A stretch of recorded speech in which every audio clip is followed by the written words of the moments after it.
Fernando Álvarez, buenas noches. ¿Me escuchás? ¿Me escuchás bien? Hola Alberto, ¿cómo te va? ¿Vos me ¿Qué escuchás a tal? mí? Te escucho perfectamente, te veo muy bien. ¿Cómo estás, Fernando? Muy buenas noches. Bienvenido a Muy este Conversando con el Club. buena, muchas gracias. Alberto, es un gusto participar de tus actividades. Sabés que admiro mucho la tarea tuya en el Club de la Libertad. Bueno, Fernando, en principio nos presentamos, ¿no? Fernando Álvarez es hoy la máxima autoridad referente de la Fundación Global de Mar del Plata. Contarle a la gente un poco cuál es la tarea de la Fundación Global de Mar del Plata, cuál es un poco el centro de interés de la tarea de ustedes de todos los días. Bueno, cómo no. Bueno, la Fundación lleva ya prácticamente 25 años trabajando con un eje muy claro en la defensa del sector privado, a partir de una premisa que es la que impone que el sector privado es virtuoso para la sociedad y que el sector privado es quien crea el empleo y quien genera la riqueza. Entonces, a partir de esos valores, la Fundación apoya el sector privado y defiende las ideas de la libertad, que son justamente las ideas que generan un entorno dentro del cual el sector privado, el emprendedor, el empresario se puede desarrollar. En ese punto pues, te encontraste en el medio de la pandemia con un escenario impensado, ¿no, Fernando? Porque todos veíamos un año difícil, complicado en lo económico, ya veníamos de años de complicaciones y recesión, pero claro, la pandemia nos cambió el eje. ¿Cuál es tu percepción, tu sensación hoy de lo que está pasando? A ver, mira, a mí me parece que la pandemia lo que hace es agravar problemas preexistentes. No es algo que surge de la nada. El sector privado en Argentina venía muy mal históricamente. El sector privado nuestro empresariado es muy débil, muy poco competitivo. Esto tiene que ver con una innumerable cantidad de factores. Uno muy claro es la brutal presión impositiva que tiene el sector privado en Argentina. El otro tiene que ver con el exceso de regulaciones de todo tipo que existen, la dificultad para emprender, para trabajar, para generar un nuevo emprendimiento. Entonces, a ese cuadro de situación, sector privado débil, poco competitivo, que sufre más de 163 impuestos, leí un informe el otro día muy interesante, y que tiene 69.000 regulaciones, a eso agregale no poder trabajar, no poder generar, no poder actuar, evidentemente la situación es muy crítica, pero es preexistente. Vos escuchaste, como escuchamos nosotros, muchas proyecciones económicas, ¿no? Sobre todo pensando en lo que podría caer la actividad económica en Argentina, en un año tan complicado como este. ¿Qué estás visualizando? ¿Qué has conversado con amigos de Mar del Plata, de la provincia de Buenos Aires, respecto a esta caída? ¿Ves que estos números podrían finalmente confirmarse? Sí, la verdad que el panorama es muy complicado, se habla de una caída del producto de por lo menos el 10%. Todo esto refleja un poco la situación del 2001, que fue muy crítica como todos sabemos, de manera que cuanto antes el sector privado pueda volver a producir, pueda volver a generar lo que sabe hacer, que es generar riqueza, antes va a poder salir de esta situación. Hoy en día la verdad que el panorama es muy crítico porque se suma el efecto de la pandemia a la crítica situación preexistente. En esa dinámica, ¿qué estás escuchando respecto a las expectativas? Porque mucha gente dice, vamos a tener muchas empresas cerradas que no van a poder volver a abrir. No se trata simplemente de una disminución de las ventas, sino de algo un poco más complejo, ¿no? Que tiene que ver con la imposibilidad, probablemente, de continuar de muchas de estas empresas. Bueno, sin duda.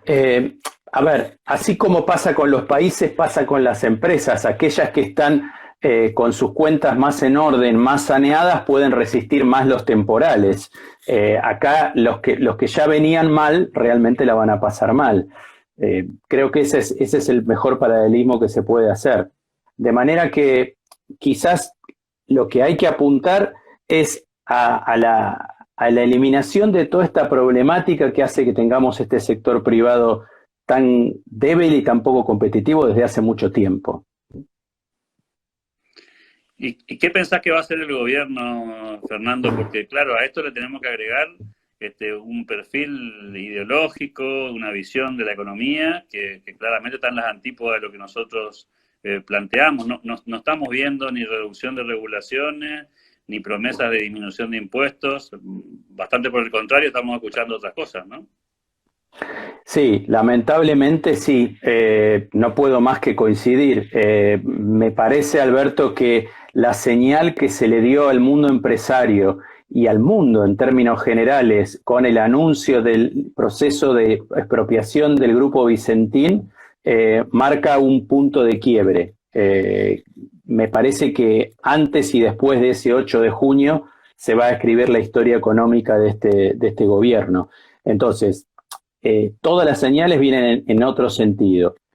Se han suspendido por 180 días la posibilidad de crear sociedades simplificadas, que era una de las pocas cosas buenas o en el buen sentido que se hicieron en el último gobierno. Entonces, un sector privado con pocas empresas, en una situación crítica y encima con señales tan controvertidas como esta, pensá, Alberto, cualquier inversor, cualquier persona que estaba pensando en poner su dinero en Argentina a partir del proceso de Vicentín, realmente lo va a pensar mucho, ¿no? Entonces, no tengo un pronóstico muy positivo en ese sentido, por lo menos hasta el día de hoy. Nos hicieron creer durante algunos meses de que la economía podía detenerse, porque la prioridad obviamente estaba puesta en el tema de la salud, y de pronto nos encontramos con que parece que el arrancador no va a ser tan sencillo, ¿no? No vamos a levantar una perilla, vamos a girar una perilla y va a arrancar la economía como algunos se imaginan casi mágicamente. ¿Qué te dicen los empresarios de Mar del Plata sobre esto en tus conversaciones habituales en la Fundación, Fernando? Bueno, los empresarios están en la mayoría de los sectores aquí desesperados por volver a producir.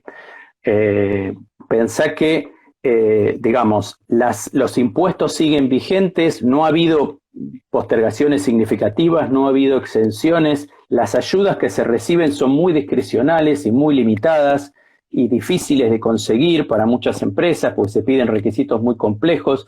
Entonces, aquí en esta región hay algunos sectores que han empezado tímidamente, la construcción, por ejemplo, y alguna parte de la industria, pero todo lo que es el conglomerado de servicios, la gastronomía, la hotelería, el turismo, está completamente parado y han elevado todos los protocolos para poder trabajar responsablemente, pero hasta el momento no han tenido ninguna noticia positiva. Aquí, Alberto, lo que tenemos en esta región, como muchos lugares del país, es el problema del conurbano. La provincia de Buenos Aires es muy grande, a veces desde los gobiernos provinciales se iguala situaciones entre lo que es el conurbano y lugares del interior de la provincia como Mar del Plata, Olavarría, Bahía Blanca, que son completamente diferentes, son dos provincias de Buenos Aires. Actualicemos un poco en esto la información, porque como sabrás, aquí en el norte de Argentina nos llega la información de Capital Federal, la información, por supuesto, del conurbano bonaerense, y nos queda como el resto del país un poco lejano en la información. ¿Cuál es la situación, digamos, de la pandemia hoy en esa zona de la provincia de Buenos Aires? Porque todo lo que nosotros escuchamos tiene que ver con AMBA, ¿no? Claro, por eso digo, este es el tema, la unificación, ¿no?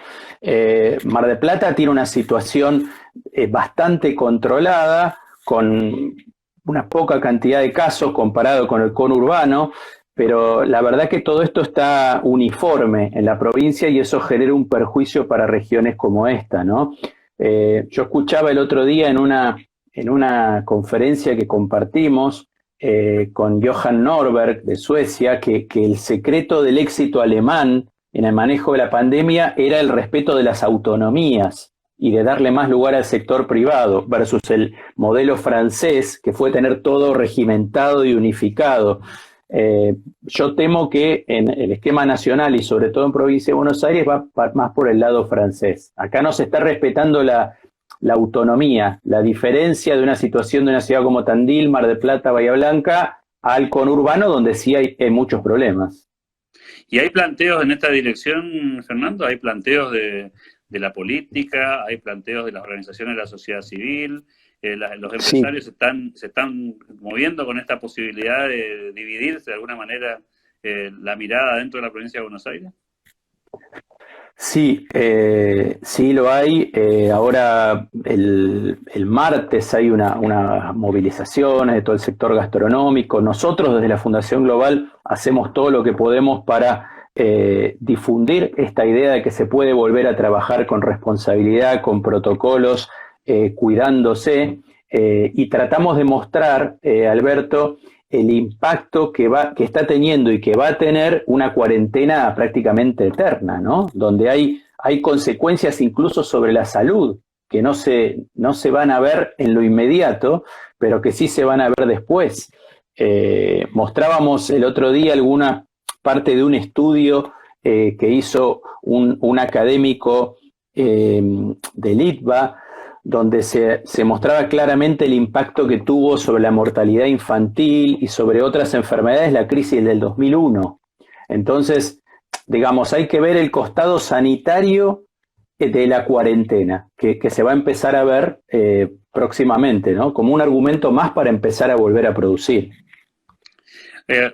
A todo el mundo le gustan en Argentina las comparaciones, ¿no? Y Mm. esto que vos comentabas recién del 2001 es inevitable porque fue tal vez una de las crisis más potentes que Uh-huh. tuvimos, pero al mismo tiempo fue una crisis que tenía como una especie de punto de inflexión. Vos decías, bueno, tocamos fondo, tuvimos una devaluación gigantesca, se paralizó la economía casi abruptamente en muy pocas semanas, tuvimos 5 presidentes en muy pocos días, pero al mismo tiempo hubo una especie de efecto rebote. ¿Te imaginas en la pospandemia, si es que podemos visualizar la pospandemia, un efecto rebote de esas características? ¿O ves que este aplanamiento de la curva también está impactando en una agónica caída del sistema productivo argentino?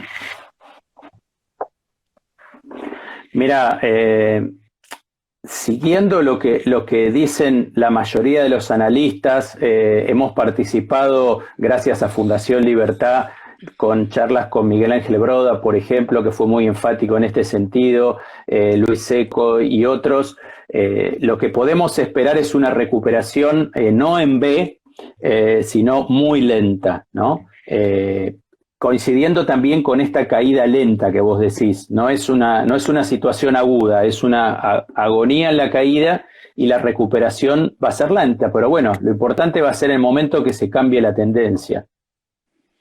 ¿Qué expectativas tenés para ese momento, Fernando? Ahí, digamos, ¿tenés una mirada respecto a cómo puede ser ese proceso? ¿Te imaginas que eso puede suceder en este mismo 2020? ¿Pensás que eso recién va a ocurrir a partir del año que viene?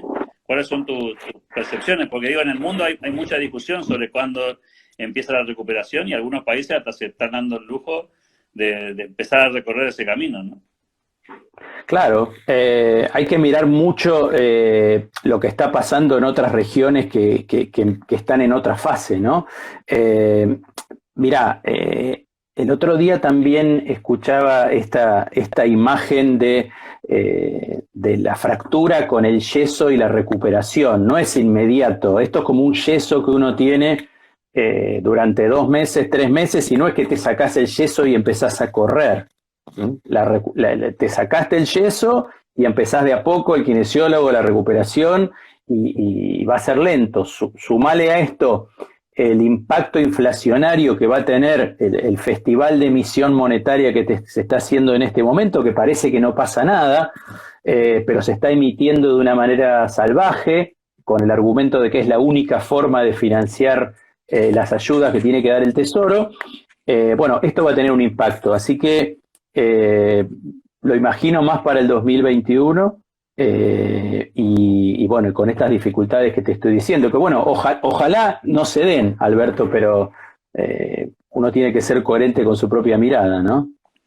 Hay muchos empresarios en la Argentina, muchas personas en la Argentina que se ufanan un poco de su vasta experiencia en crisis. Pasamos desde aquella etapa de Rodrigazo a la tablita y a los procesos militares y luego a los gobiernos democráticos con planes como el Plan Primavera, la hiperinflación con Alfonsín, el Plan Bone 89, la grilla sigue y podríamos venir hasta nuestros días. La pregunta es, ¿esa gimnasia en recuperarse y en salir de situaciones críticas será suficiente para afrontar una crisis que no tiene en realidad ningún antecedente similar? Porque podemos comparar los números con el 2001, pero esto que vos explicás del yeso tal vez no tenga un paralelo en las crisis que ha tenido Argentina en los últimos tiempos, ¿no? ¿Será comparable la pregunta?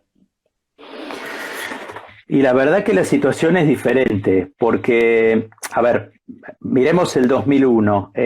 Argentina, después de la crisis, la devaluación, el shock, la crisis política, comienza un proceso de recuperación, porque también había una demanda en el mundo que estaba vigente y activa. Entonces se genera, como siempre en Argentina, ¿no? Crisis, devaluación, el país se pone más competitivo, entre comillas, la gente pierde su poder de compra, pero se empieza a exportar y por ahí se empieza a salir.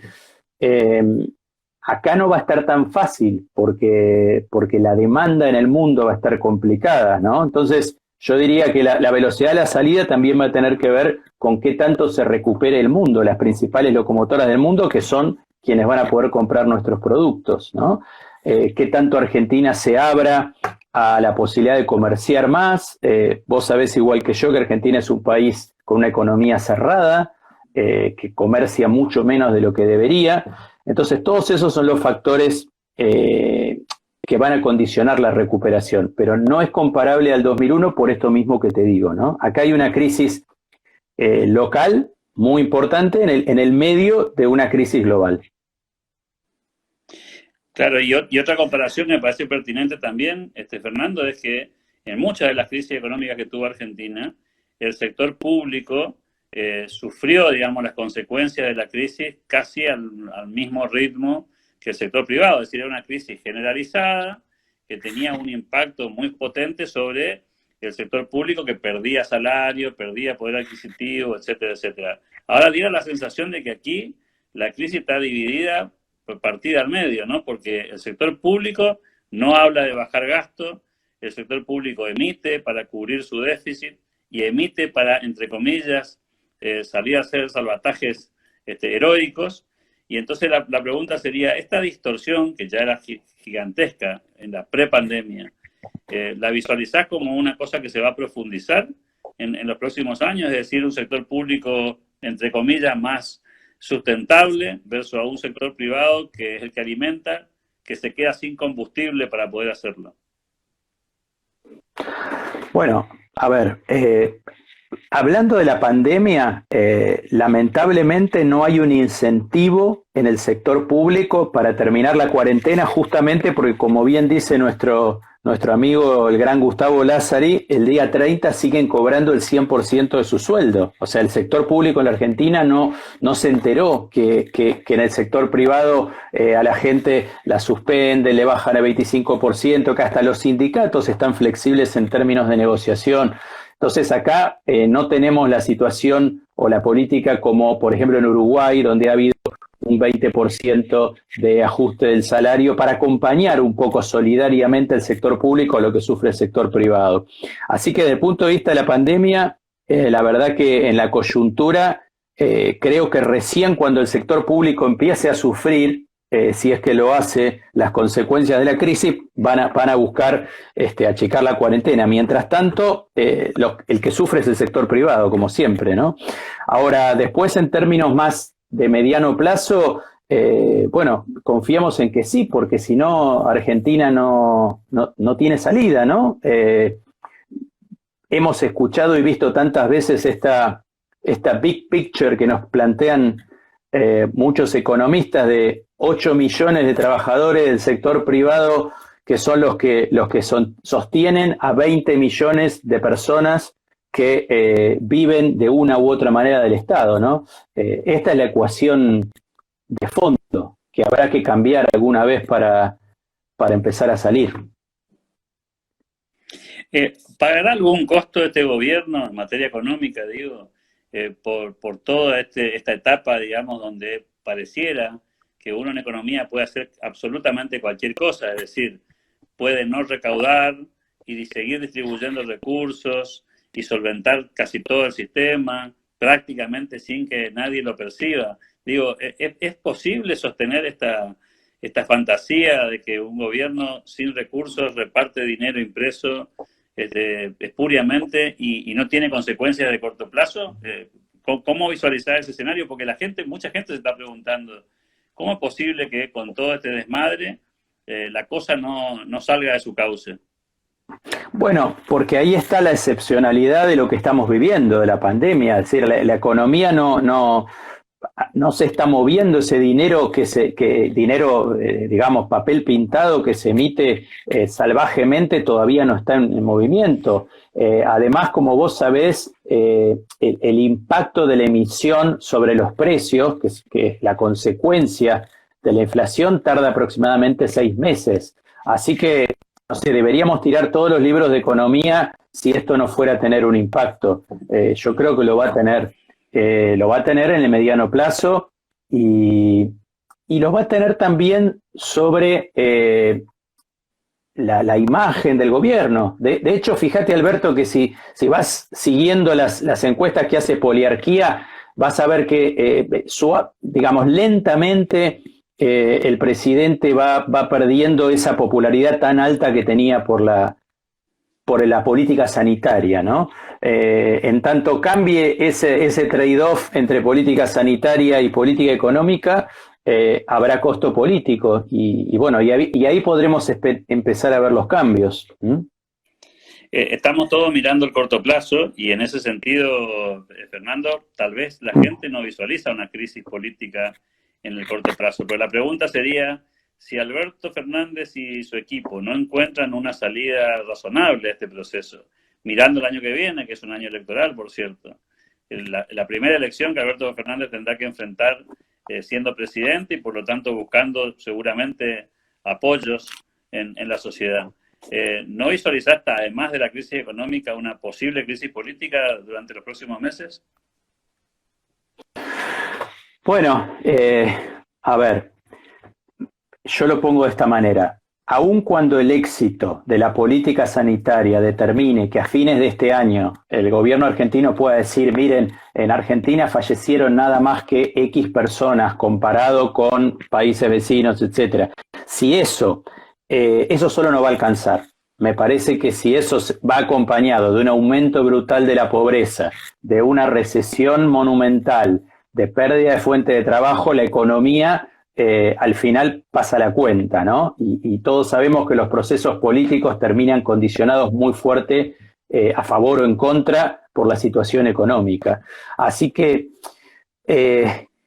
uno podría poner la esperanza en que esa situación crítica que sabemos que va a pasar en términos económicos se resuelva para el lado del bien y no para el lado del mal, ¿no? O sea, digamos, o si querés, se resuelva haciendo las cosas que hay que hacer y no insistiendo en las medidas equivocadas, ¿no? La pregunta justamente apuntaba un poco a esto, ¿no? Porque, claro, frente a una crisis política y con una crisis económica de por medio, los gobiernos suelen tener los dilemas de tomar decisiones que a veces no les resulta cómodo. Y aquí en Argentina, vos, yo, tanta gente participamos de debates en los que nos preguntamos, ¿hacia dónde está yendo Argentina? Y pareciera que una de las opciones hacia las cuales está yendo, por supuesto, sería el modelo Venezuela, el modelo Nicaragua, Cuba o cosas que se le parezcan. Pero también, por otro lado, existe un sector de la opinión pública y muchos observadores políticos que dicen, cuidado, que si este es el dilema, el peronismo nunca se suicida y finalmente encuentra mecanismos para salir de ese intríngulis dando vuelta en el aire con un discurso y encontrando nuevas reglas. Más allá de nuestros deseos y nuestra percepción que intenta ser siempre positiva, ¿ves que existe esa posibilidad? ¿O crees que realmente el gobierno va hacia una profundización de un sistema como este? Mira, la posibilidad para mí existe. No te la puedo ponderar en términos de probabilidad.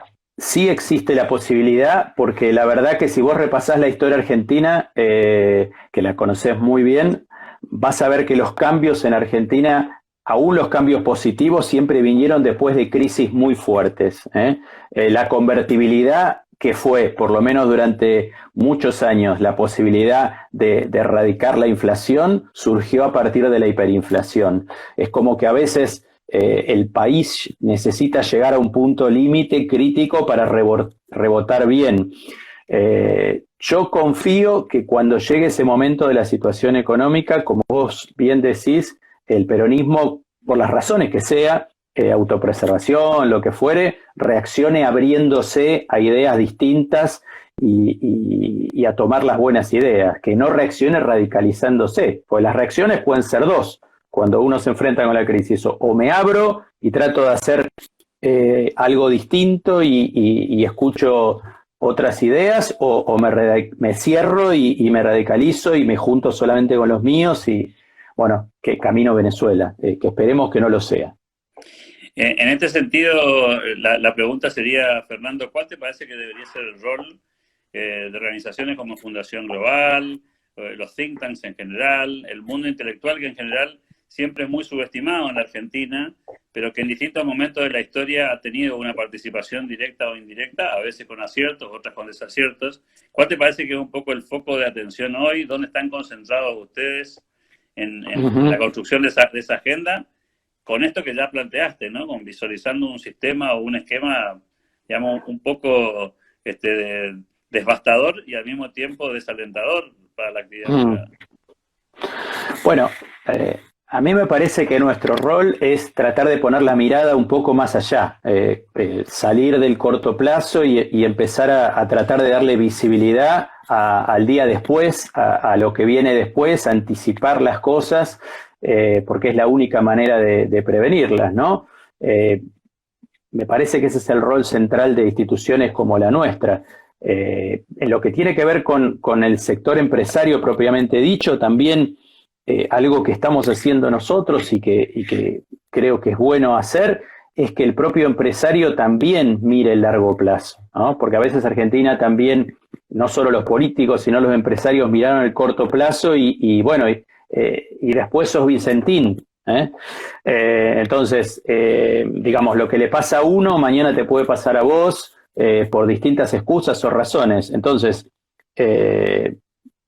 poner la agenda, anticipar la agenda, difundir ideas y procurar que el empresario también levante un poco la cabeza y mire y aporte para esta agenda de futuro, no solamente mirar si me fue bien o me fue mal en mi mostrador los últimos 2 meses.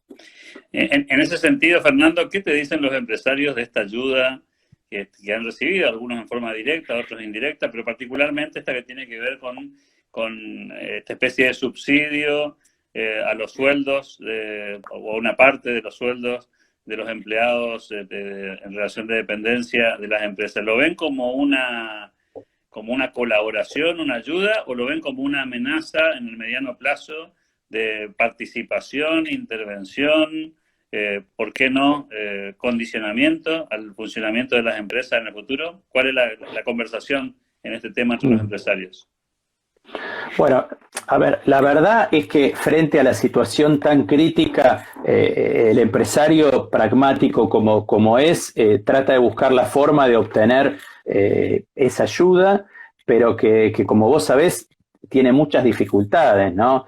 Por ejemplo, te exigen tener una facturación menor al año anterior, cuando eso, por propio efecto de la inflación, es muy difícil. Entonces, lo ven como una ayuda, pero claramente no alcanza, ¿no? La principal ayuda que tiene que tener el sector privado para salir de esto es poder volver a producir, porque si no, la verdad es que las ayudas estas son muy discrecionales, hay muchas empresas que lo han recibido, otras que no, y son muy limitadas, ¿no?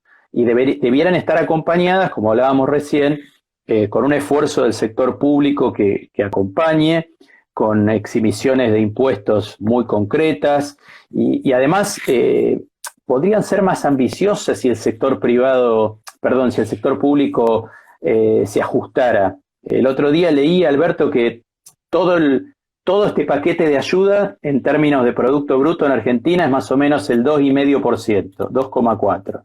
Y, por ejemplo, Estados Unidos aporta el 10% de su Producto Bruto en términos de ayuda, y países como Chile a mitad de camino. Pero claro, si la única manera de financiar esa ayuda es con emisión monetaria, estamos complicados, ¿no? Sin ningún otro tipo de esfuerzo. Aprovecho para trasladarte algunas preguntas de la gente aquí. Una indirectamente está planteada en la pregunta de Enrique, que tiene que ver con en qué medida la gente en Mar del Plata está respetando la cuarentena o ha entrado en un proceso de rebelarse contra la decisión, digo, ¿no? O sea, en qué medida el gobierno es capaz operativamente de sostener la cuarentena y en qué medida la sociedad decide cuándo se termina esta cuarentena. Bueno, es un buen punto. Yo te podría decir que el mundo comercial, el mundo empresarial, está siendo muy respetuoso, digamos, ¿no? O sea, hay quejas, hay movilizaciones y demás, pero nadie está abriendo su comercio si no lo puede abrir. Lo que sí está pasando es que este principio de rebelión, como vos decís, va más por la gente, ¿no? Por el que quiere salir a pasear, a caminar, etcétera. Así que todo tiene un timing, ¿no?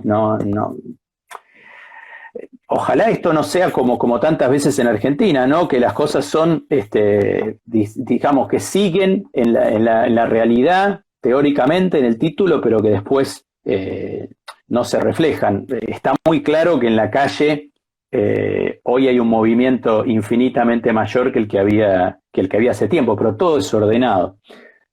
Sería mejor hacerlo legalmente, ¿no?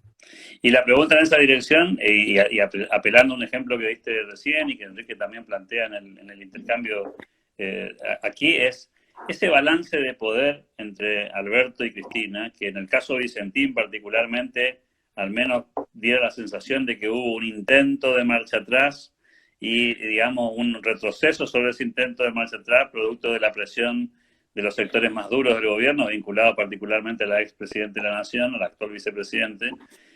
¿Cómo pensás que juega ese balance en la alianza del gobierno en relación con el sector privado, me refiero? Porque así como estuvo el intento de Vicentín, muchos se imaginan, bueno, ¿cuál es el próximo paso, no? ¿Cuál será la próxima víctima? Porque el argumento esgrimido hasta aquí es un argumento que podría calzar con cualquier empresa con problemas financieros o de otro orden.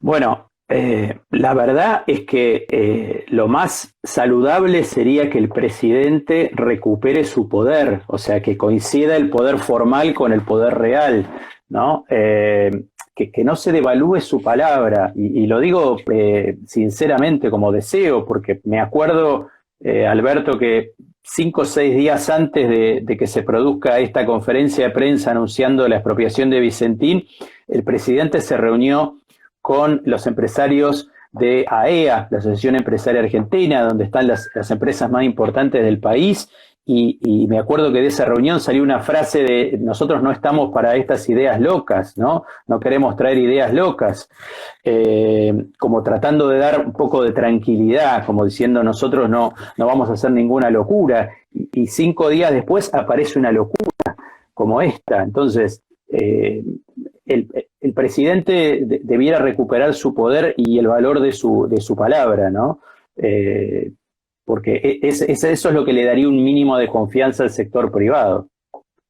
Esa pelea interna o esa diferencia interna que evidentemente subyacen, que aparecen de tanto en tanto, ¿pensás que también es una oportunidad para el cambio de algún alineamiento del sistema político argentino? Digo esto porque lo que hoy llamamos oposición y oficialismo en realidad parecen tener una vida con los días contados o las semanas contadas, ¿no? Porque Alberto Fernández, si sigue prisionero de esta dinámica que tiene el kirchnerismo más duro, quedará atrapado en ese esquema, y la oposición, si no consigue consolidar un discurso que permita institucionalidad, también puede quedar atrapada por esta misma trampa, ¿no?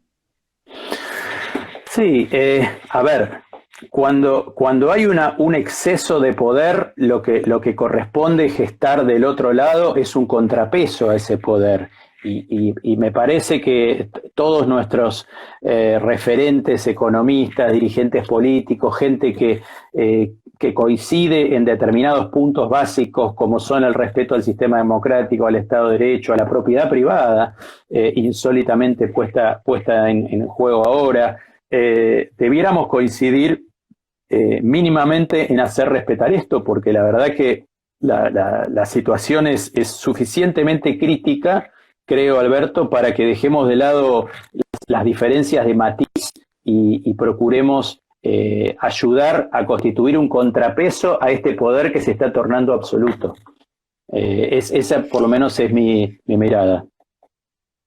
Pues la última, Fernando, para no quitarte más tiempo en esta noche de domingo, preguntarte sobre la agenda de Fundación Global, la agenda de mediano o de corto plazo, algo que nos contaste en el arranque de esta entrevista, pero me gustaría que redondees un poco la idea de cuáles son las cosas que están charlando adentro de la Fundación, cuáles te parece que son los temas que deberían estar en el centro de la ecuación, sobre todo pensando en lo que queda de este 2020, que pinta muy tumultuoso, ¿no? A nosotros estamos tratando de hacer un doble esfuerzo. Por un lado, tratar de que esto se destrabe lo más rápido posible en términos de la salida de la cuarentena, pero también estamos tratando de poner en agenda el día después lo que llamamos la reconstrucción prácticamente del tejido empresarial de esta región después de que pase esta crisis y esta pandemia. El sector privado tiene que cumplir un rol central en eso. Esta reconstrucción no la va a hacer el sector público, ni este gobierno, ni ningún otro. Siempre la hace el sector privado, la recuperación, que es el único capaz de generar empleo genuino. Así que estamos trabajando en eso, en procurar plantear una agenda de futuro para esta región, centrada fundamentalmente en Mar del Plata, con el sector privado como motor del desarrollo. Y la otra cuestión que estamos tratando de hacer es generar muchas sinergias con instituciones de todo el país, entre las cuales la tuya, con mucha envidia por el excelente trabajo que hacen. Fernando Álvarez, muchas gracias por tu tiempo, por tu disposición, por la generosidad de prestarnos tu tiempo en esta noche, y vamos a seguir seguramente conversando sobre estos temas, porque la agenda regulatoria, la agenda impositiva, el sistema privado necesita un poco de respiro y finalizar esta cuarentena de la manera más ordenada posible para tener una chance de convertirse en ese motor del desarrollo que planteaste, y ojalá que nos queden suficientes fuerzas para la etapa que viene, que va a ser tal vez tan o más dura que esta, ¿no? Así que gracias por tu generosidad y un abrazo gigante. Un abrazo, gracias y felicitaciones de nuevo, Alberto, por toda la tarea de los amigos del Club de la Libertad. Hasta pronto y buenas noches. Dale, nos vemos. Gracias.